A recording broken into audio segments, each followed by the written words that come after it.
तबियत खराब। इस 24 घंटे दौरान कोई कॉल कोई मैसेज नहीं आया वार्डन ये पूरी तरह गलत है, पूरी तरह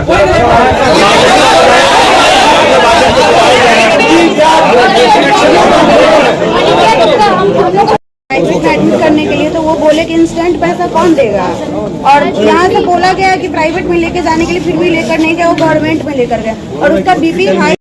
प्रिंसिपल का मेन मुद्दा है, प्रिंसिपल का इस्तीफा होना चाहिए। इसमें वार्डन है, जितने भी वार्डन है, वार्डन का रिस्पॉन्सिबिलिटी क्या है? वार्डन सब बच्चों का ख्याल रखने के लिए है ना। यहाँ पे क्या आ रहा है 24 घंटा बाद वार्डन कह रहा है क्या हुआ है, किसको क्या हुआ है, मरने के बाद उसको पूछ रहा है। ऐसा करना चाहिए?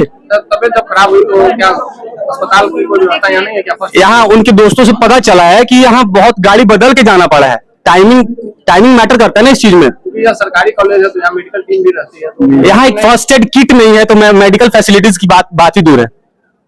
आप इंचार्ज यहाँ कोई होंगे ना? है कोई सुशील सर करके हैं, लेकिन उतना रिस्पॉन्सिबिलिटी तो नहीं दिख रहा है यहाँ पे जैसे दिख रहा है। प्रिंसिपल का इस्तीफा और यहाँ बेसिक मेडिकल फैसिलिटीज होनी चाहिए। प्राइमरी स्टाफ मतलब प्राइमरी तो होना ही चाहिए, 1-2 स्टाफ होना चाहिए मेडिकल टीम का जो 24 घंटा इसकी देख रेख करे। एक ऐसा संज्ञान में आया है कि परसों रात में एक छात्रा जो है कि सीतामढ़ी कॉलेज की थी, उनका मतलब निधन हो गया है, जो काफ़ी दुखद है। और इसमें जहाँ तक ये पता चला है कि उनको बीपी का प्रॉब्लम हुआ करता था और इलाज के दौरान मतलब उनकी मृत्यु हो गई है। तो इसमें जो यहाँ के छात्र लोगों का कहना है कि जो मौत हुई है इसमें जो यहाँ के प्रशासन, जो कॉलेज की प्रशासन है उसकी वो दोषी हैं। और इस मुद्दे पे हम लोग एक उच्च स्तरीय जांच कमेटी बनाकर ये जांच करेंगे और जो निष्पक्ष रूप से जांच करते हुए इसमें जिसकी भी लापरवाही सामने आएगी उस पर कानूनन कार्रवाई की जाएगी। सर इस कॉलेज में सर ड्रेनेज साथ में कई संबंधी सर प्रॉब्लम सब देखी गई है सर। हाँ, इसके लिए आवाज लगाई सर। खाने पीने की व्यवस्था सही नहीं है, मेस की व्यवस्था सही नहीं है। छात्राओं का जो डिमांड है कि अलग अलग जो इंटरनल जो इश्यूज हैं, तो उस पर हमने प्रधानाध्यापक से बात किया है और उस पर हमने इनको आश्वासन भी दिया है कि जिला प्रशासन की तरफ से जो भी हर संभव मदद होगी उस पर हम लोग कार्रवाई करेंगे। सर एम्बुलेंस उपलब्ध नहीं था वो सर, अब आपका क्या आश्वासन है सर?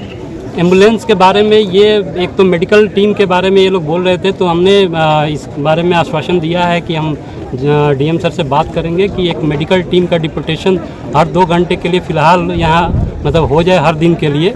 और जो एम्बुलेंस की बात है तो एम्बुलेंस जहाँ तक यहाँ संज्ञान में आया कि केवल शनिवार को एम्बुलेंस की गाड़ी और कुछ ही समय के लिए मेडिकल टीम आती है, तो उसको हम लोग और बेहतर करने का प्रयास करेंगे। छात्रा के मौत मामले में प्रथम दृष्टया क्या तथ्य सामने आए हैं? इसमें तो जांच आएगी, जैसा कि संज्ञान में आया है कि उनको बीपी का इशू था और जो बच्चे बताए कि वो तो दवा लेती थी, ठीक है, और एक आध बार जो गैप था, ठीक है, तो इस पर तो जो जांच टीम करेगी उस जांच के आधार पे ही अग्रतर कार्रवाई की जाएगी। गाड़ी नहीं देने का जो मामला है उसमें सर क्या? हाँ, वो सभी तथ्यों को बच्चों ने लिख के दिया है, ठीक है, और उस पर हम लोग जो उच्च स्तरीय कमेटी गठित की जाएगी वो जांच करेगी और जो भी जिनकी भी लापरवाही सामने आएंगी उस पर नियम विधि सम्मत कार्रवाई की जाएगी। और इसके पहले कई बार हमारी गाड़ी जो है ये गई, हमारे पास ड्राइवर है, गाड़ी है, दोनों गाड़ी कई बार इन लोगों की सेवा में, स्टूडेंट की छात्र एवं छात्राओं की सेवा में गाड़ी गई हुई है। इस बात से कोई इनकार नहीं कर सकता। और ऐसी बात बिल्कुल बेबुनियाद है कि हम गाड़ी नहीं दी। गाड़ी तो हमारी है, आप देख सकते हैं, सीसीटीवी फुटेज में भी देख सकते हैं। गाड़ी लेके उनको गई है, सब बैठे हैं और ड्राइवर चूंकि नहीं ड्राइवर उसको ड्राइव कर सकता था, चूंकि बड़ी होने के कारण अनकंफर्टेबल फील कर रहा था, इसलिए उसको इमीडिएटली आशीष कुमार गाड़ी में बिठा गया और इमीडिएटली वो लेके उनको चला गया। तो समय भी बर्बाद नहीं हुआ और जब इमीडिएटली हम उसको सदर अस्पताल पहुंचा दिया गया। सर वार्डन पे भी आरोप लग रहा है कि वार्डन 1 दिन के बाद वो देखने आई, 1 दिन के बाद देखने आई थी। ऐसी बात तो नहीं है।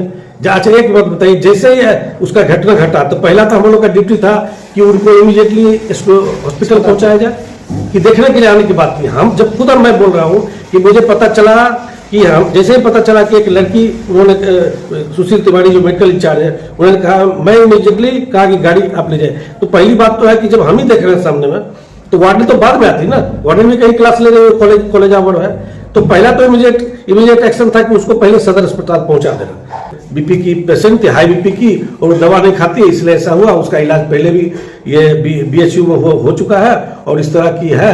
तो गार्जियन भी इसी तरह की बात हम लोग को बताया, जैसा आपको सुशील तिवारी ने बताया। मेडिकल हिस्ट्री की जानकारी थी आप लोगों को? जी, मेडिकल हिस्ट्री की जानकारी थी छात्रा की? नहीं, मेडिकल हिस्ट्री कैसे जानकारी होगी? जब कोई घटना घटती तभी जानकारी होती है। ऐसे तो माँ बाप कुछ हम लोग को बताते नहीं है कि इस तरह का घटना है। क्या नाम हुआ सर आपका? मेरा नाम हुआ डॉक्टर सुनील कुमार।